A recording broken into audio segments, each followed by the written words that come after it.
Britain has traditionally been a Christian country, and traditional Christian teaching is that Jesus Christ is the Son of God, or the Logos, the universal reason, as it states in the Gospel of John.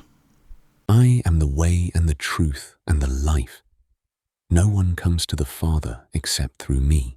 The working of the Logos can be found in the writings of Thomas Clarkson, a campaigner for the abolition of slavery. In 1785, Clarkson entered a Latin essay competition at Cambridge University. The topic of the essay was, "Is it lawful to make slaves of others against their will?" Clarkson did his research. He later wrote, As it is usual to read these essays publicly in the Senate House soon after the prizes are judged, I was called to Cambridge for this purpose. I went and performed my office. On returning, however, to London, the subject of it almost wholly engrossed my thoughts. I became at times very seriously affected while upon the road. I stopped my horse occasionally and dismounted and walked. I frequently tried to persuade myself in these intervals that the contents of my essay could not be true. The more, however, I reflected upon them, or rather upon the authorities on which they were founded, the more I gave them credit. Coming in sight of Wade's Mill in Hertfordshire, I sat down disconsolate on the turf by the roadside and held my horse. Here a thought came into my mind, that if the contents of the essay were true, it was time some person should see these calamities to their end.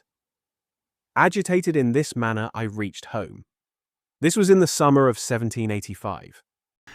The British slave trade was abolished by the Slave Trade Act of 1807. A further law passed in 1833, the Slavery Abolition Act, outlawed slavery altogether. Britain did more than any other country to make slavery morally unjustifiable. But this is not something that is taught in schools. Postmodern academics believe that you can change people's prejudices through historical revisionism. In an article reimagining a decolonised anti-racist curriculum within initial teacher education in a Welsh university, the authors write, As Sangera declares, within the United Kingdom, empire explains our particular brand of racism. The term anti-racism was coined by Ibram X Kendi, who in an article written in 2003 declared, Europeans are a different breed of human.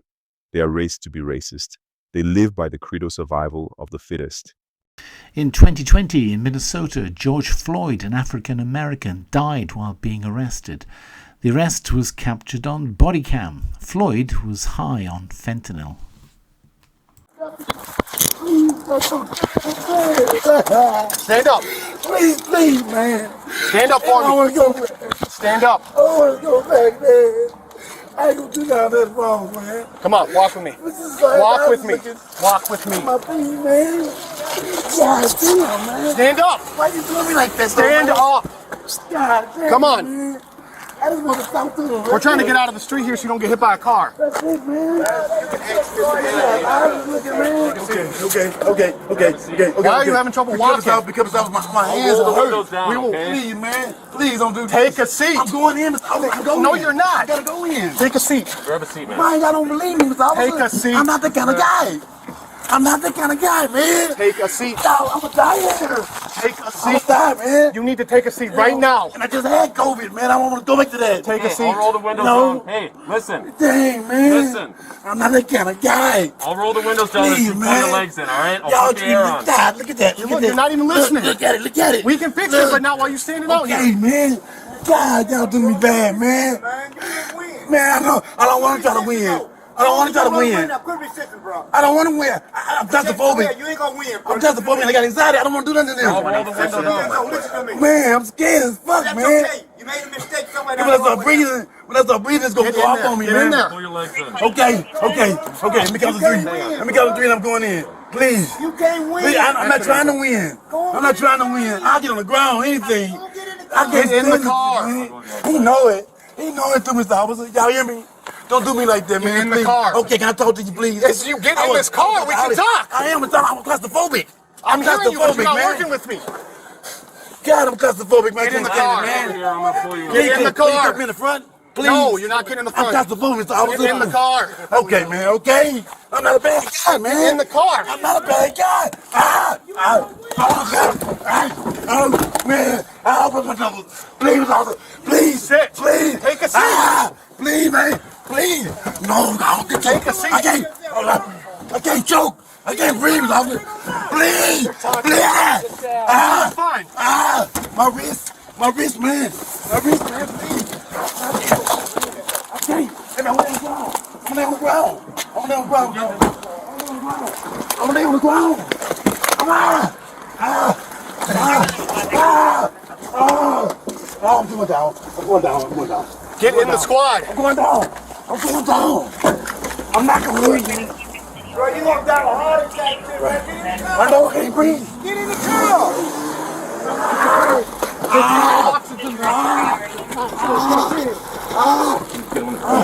I just had COVID, man. I can't breathe. Take a seat. Please, man. Please listen to me. Is he going to jail? Please listen to me. He's under arrest right now for forgery. I'll tell you. Can we figure out what's going on? Floyd's death resulted in mass protests around the world. In Wales, it led to the creation of a criminal justice anti-racism action plan. Amy Rees, chair of the Criminal Justice Board for Wales, wrote, In 2020, the death of George Floyd and the Black Lives Matter movement saw people across the world come together to protest against racism and demand change. Sadly, central to these protests were people's experiences of racism and discrimination within the criminal justice system. The protests reminded all of us that racism is not a problem for ethnic minority people to resolve. It is for every one of us to eliminate. Racism is a shameful truth and stain on the fabric of our society that we must remove together. In Wales, leaders in the criminal justice system believe that only white people can be racist. Emma Walls, then Deputy Police and Crime Commissioner for South Wales, was asked to lead the work in developing an anti-racism action plan. Emma Walls was subsequently elected as Police and Crime Commissioner for South Wales. She received an endorsement from Uzo Iwobi, chair of Race Council Cymru, who wrote, I am voting for Emma Walls because she will hold South Wales Police Service robustly accountable on how they police our diverse communities in South Wales. We have to ensure that only a police and crime commissioner who will listen and understand the concerns of Black communities, because institutional racism within the policing and criminal justice needs to be addressed transparently and visibly. I believe Emma wants to do this. I am supporting her. Will you? Police officers in South Wales undertake anti-racist training. Lisa Gore, pronouns she, her, is a temporary superintendent at South Wales Police. For a time, she was superintendent at the College of Policing. The College of Policing aimed to create a police service that is anti-racist.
In LinkedIn, Gore posted an article from the Senior Diversity and Inclusion Advisor at the College of Policing, Ubaid-ul Rehman, pronouns he, him. In 2025, Raymond received an OBE from King Charles. Iman, an LGBTQI+ Muslim support group, posted, While we are always thrilled to see Muslim LGBTQI+ people and their achievements recognized, and Ubaid's contributions to the community have been incredible, we would be remiss if we didn't point out that the origins of the British honours are rooted in imperialism, and that the history and inclusivity of the honours system remain a crucial aspect for us to consider. Iman are very involved in the Queers for Palestine movement. Raymond's article was titled, Addressing Institutional Racism, The Time is Now. In his article, Raymond wrote, Ronald Hampton, past Executive Director of the NBPA and Washington, D.C. Representative for Black in Law Enforcement of America, reminded us of the beating of Rodney King in 1992 by white police officers in Los Angeles. Fast forward to the footage of George Floyd being murdered by a white police officer in 2020. He said these are the same conversations and asked why. Is this down to individuals or down to an institution that wants to maintain the status quo? Jacqueline agreed. She told the audience to remember that the anti-racism goal didn't start with the death of George Floyd. It's been going on for decades and we need to make the changes now. Otherwise we will carry on talking about this for another many years. Teddy Burton, the chair of Gloucestershire Constabulary's Community Legitimacy Panel, powerfully delivered a Black history lesson in his presentation. He said the reason racism exists in Britain is due to the dehumanisation of Black people for economic gain. He reminded us of the slave trade and Britain's role in it. British wealth is built on the blood, sweat and tears of Black people. The infrastructure that allowed slavery remains today, and same attitudes and behaviours stay and are replicated in other institutions. The charismatic and passionate speaker, writer, lawyer and activist, Dr. 𝗕𝗹𝗰𝗙𝗶𝗿 argued that systematically nothing has changed for decades, and that systematic racism is alive and well, and that it finds itself within policing. She said that although people have changed, social and racial injustices remain. She argued that policing protects society and asked if the police service protects, or does it perpetuate white supremacy? On the 3rd of December 2025, an 18-year-old white university student, Henry Nowak, was murdered by Vickrum Digwa, a 23-year-old British Sikh man. Digwa phoned Hampshire police to notify them that he had been the victim of a racist assault. Hampshire police work with similar anti-racism guidance as the South Wales police. We just got attacked racially by some white person. Right, okay. Whereabouts are you? We're on Belmont Road. Just out in the street, are you? Sorry? You just in the street? Yeah, literally. I just parked up my car to come home and he's attacked my brother. Are you talking about verbally or physically? No, he physically attacked my brother. We're Sikhs, we wear turban and he's just attacked my brother. Have any weapons been involved? No. No. He's verbally attacked my brother racially. He's attacked my brother and took his turban off. Then he's recorded it on his phone thinking he was going to do something. So I need someone here ASAP, please. This is Vickrum Digwa, the killer, on the night he stabbed Henry Nowak multiple times. Police released this bodycam footage. 4 other people can be seen while Henry is on the floor. Right. He keeps dropping side to side, so I'm just trying to keep him set up. Right. He's got a mouth full of blood, I don't want him... A discussion takes place between police and bystanders before police ask Henry... What's your name, mate? Henry attempts to respond. Then, the police officer says... Has anyone been hurt other than him? At this point, Digwa steps in, saying he's the victim. He took my turban off, started grabbing my head. Are you injured? Yeah, I've got swollen eye, little bruises. Alright, just step back a little bit for me. This is the first time we can clearly hear Henry say he's been stabbed in the footage, 49 seconds in. Then we see blue lights flashing as more responders arrive. Right, let's get you out of there, shall we? Police pull him along the ground. Grab his other arm. What's happened to you, alright? This is the fourth time in the footage we hear Henry say he's been stabbed, 1 minute 11 seconds after it begins. You've been stabbed? Whereabouts? Don't think you have, mate. We've muted the audio here because it's distressing. Henry groans as police pull his hands behind his back and handcuff him. In this section of the video, Henry repeatedly says he can't breathe. He's saying he's been stabbed, so let's just check him. 1 minute 48 seconds in, a police officer lifts up the side of Henry's top, but goes no further. Then we can hear someone say he hasn't been stabbed. In the face? Oh no, but we have to check, don't we? No. In the face? Then, with police surrounding him, Henry says, "Please, brother, I can't breathe." In total, we've clearly heard Henry say he can't breathe 7 times. Police officers say Henry is under arrest and read him his rights. 2 minutes 48 seconds after the footage begins, police call for an ambulance. Unlike Christianity, Islam sees the world as divided between a Dar-ul-Islam, a house of Islam, and Dar-ul-Harb, a house of war. Israel, like Britain, is a house of war. It is the duty of every devout Muslim to change Israel and Britain into a Dar-ul-Islam. Muslims must be loyal to the Ummah, as it states in the Hamas Charter. The day that enemies usurp part of Muslim land, jihad becomes the individual duty of every Muslim. In face of the Jews' usurpation of Palestine, it is compulsory that the banner of jihad be raised. To do this requires the diffusion of Islamic consciousness among the masses, both on the regional, Arab, and Islamic levels. It is necessary to instill the spirit of jihad in the heart of the nation, so that they would confront the enemies and join the ranks of the fighters. In March 2026 at Blackweir Fields in Cardiff, local Muslims celebrated Eid. Today, hundreds came together to celebrate Eid in Cardiff's biggest park. It comes as the Shadow Justice Secretary Nick Timothy had described open-air prayer events as acts of domination. So having an open air on a sunny day, I mean, if you find that threatening, then I think that there's something that you need to look into. It's quite misleading comments. You know, I feel like they're fueled by a lot of Islamophobia, and you know, this does nothing but cause further divide, especially in times where, you know, certain parties are pushing certain agendas. You know, I think being able to gather like this is a reminder of the importance of neighborhoods and the locality, regardless of your faith, regardless of your background or ethnicity, even nationality. Invite him to come and join us, actually. So I think that it's, you know, it's such a celebratory time, and to have such a negative spin on it, I suppose shows more about those people making those comments. The sermon came from Sheikh Ali Hammuda.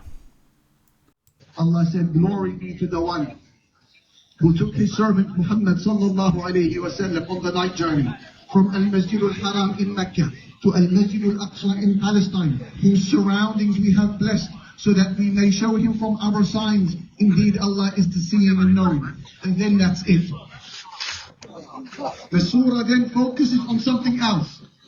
111 verses of Surah Al-Isra, and only one of them is treating the title, which is the night journey. From Ayah 2 onwards, the shift attempt moves to one land, to one community, one pattern of corruption, and one future. The land of Palestine, its occupiers, and those who push back. The ifsad, the corruption, the ulum, the arrogance, as though Surah Al-Isra is giving a window, a glimpse into the future. And you will be surprised that Surah Al-Isra has another name, Surah Bani Israel, the chapter of the children of Israel. How miraculous is the book of Allah Almighty. The Quran is giving us a blueprint, the map, the predictions, the prophecies of what is going to happen, and the tools that are required by the Muslims in order to deal with tyranny. The event was organised by 2 Cardiff mosques, Al-Mana and Dar-ul-Isra On their Instagram page, Dat-ul-Isra have a number of videos of Ali Hammuda, including one of him warning Muslims of the consequences of detaching themselves from the Ummah. Renew your loyalty to the believers. That means to feel bonded to your siblings in Islam as you feel bonded to your own brothers and sisters at home. To renew your loyalty to the believers, it means to genuinely experience a joy when the Muslims are happy. To genuinely grieve when Muslims grieve, whether that person is white, whether that person is black, or any other color in between. This was the way of the Prophet ﷺ, who interacted with the day-to-day of the Muslims, celebrating when they were happy and literally weeping when they were bleeding. This seems to be like a no-brainer. Why are we even mentioning this? Because, to be honest with you, the last 2 years of genocide has exposed some as being a little bit different. Some hearts have grown distant. Some of our own brothers and sisters who pray to our qibla, who eat from our meat, who marry our daughters, our own brothers and sisters who pray to the same Lord we pray to, have shown us a strange lack of allegiance to the believers during this genocide. And the suggestion, the idea is that if you don't have the same sheikh that I do, if you don't study the same set of books that we study, if you're not in this masjid of ours during our halaqah times, if our references are not aligned, if our priorities are not identical, then I deprive you of my tears. I deprive you of my loyalty. I deprive you of my love. I deprive you of genuine concern when you bleed and when you are in pain. As though they are not part of the ummah. And they couldn't help it. During the genocide, as bombs were falling, they couldn't control themselves but to issue words of blame, vilification, and accusations. طب ya habibi, we settle our scores when the enemy has left or has been pushed away. No, they can't. It spills out because there's something in the hearts that makes them feel disconnected from their brothers and sisters. Emma Walls is keen to spend time at the Dat-ul-Isra Mosque. I ended the day in 𝗕𝗍 meeting volunteers and young people at the local mosque. It was a valuable opportunity to listen, learn and better understand the views and experiences of our Muslim community and to reflect on how I can continue to strengthen positive relationships in my role. Further to a South Wales Police and Crime Panel meeting in April 2021, the Police and Crime Commissioner's team commented. There has been local community feedback on the lack of hate crime category breakdown on a number of recent occasions, including during this original hate crime review, hence the recommendation, and during the Zoom community meetings with Black and minority ethnic communities in 2020. The need for subcategories to better analyse hate crime incidents is important and arguably urgent. It is not currently possible to understand the details of what hate crime types are and are not rising/being reported, etc. For example, the force is not aware of what proportion of religion-related hate crime is Islamophobic. It is felt that this should now be an escalated issue for resolution, perhaps to be taken up nationally via the Commissioner. After the Southport riots in 2024, Wolves wrote, Following the tragic events in Southport and subsequent scenes of violent disorder, racism and Islamophobia across England and Northern Ireland, as the Police and Crime Commissioner for South Wales, I want to assure the public that comprehensive measures are in place to protect our communities. In June 2026, the Free Speech Union reported that South Wales Police are enforcing their own Islamophobia definition. The force has told officers that this includes anything that goes beyond legitimate discussion of Islam. But what constitutes legitimate discussion of Islam in a country that abolished blasphemy laws 18 years ago? It is painfully clear that this subjective guidance hands officers the power to decide what constitutes acceptable speech about Islam, which will inevitably have a chilling effect on freedom of expression. Should an officer decide that someone has crossed the line of what they deem acceptable speech about Islam and Muslims, the police will in all likelihood create a record of an antisocial behaviour incident, in the absence of the Orwellian non-crime hate incident, which could then be disclosed in an enhanced DBS check and prevent someone from getting a job. The Free Speech Union has written to South Wales Police requesting that it withdraw its guidance and threatening legal action by way of judicial review should it fail to do so. The Free Speech Union's General Secretary and founder, has said that the force now risks penalising people for expressing misgivings about Islam, contrary to free speech protections enshrined in law. Emma Wools has her own perspective. Policing has committed to a criminal justice anti-racism action plan. We consulted with over 600 people from black and ethnic minority communities to co-produce and understand what mattered to them. As somebody who has experienced racism, I understand frustration of some communities that the pace of change is not fast enough, but we are dealing with something hundreds of years in the making.